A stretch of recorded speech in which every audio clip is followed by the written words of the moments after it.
Prime Minister of the Republic of India.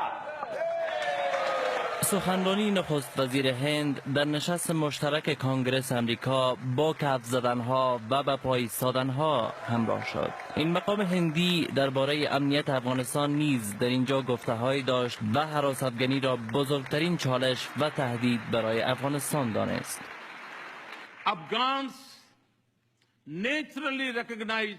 طبیعی است افغان‌ها قربانی‌های گذشته آمریکا را در کشورشان به خاطر داشتن یک زندگی بهتر درک می‌کنند، اما از همکاری‌های شما برای نگهداری آرامش و امنیت در آینده هم ستایش می‌شود. هند نیز برای پشتیبانی از دوستیمان با مردم افغانستان همکاری و قربانی‌های فراوانی داده است. هدف ما ایجاد یک افغانستان با صلح و ثبات و خوشبخت است.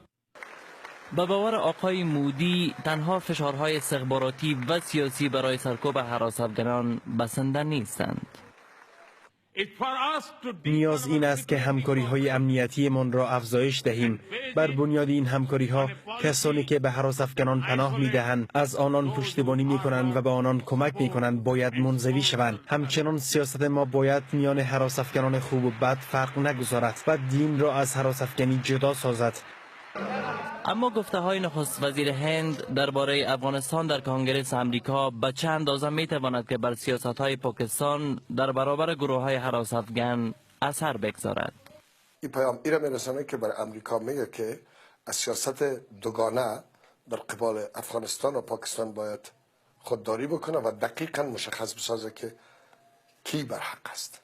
بانک لشکر طیبه و گروه‌های هراس‌افکن دیگر به شمول گروه حقانی و طالبان در پاکستان پناهگاه دارند، اما نخست وزیر هند در اینجا از رقیب دیرینه‌اش پاکستان نام نمیبرد، اما از امریکا میخواهد که برای سرکوب این گروه‌های هراس‌افکن دستها را یک جا بسازد و افغانستان و منطقه را از تهدیدهای هراس‌افکنان نجات دهد.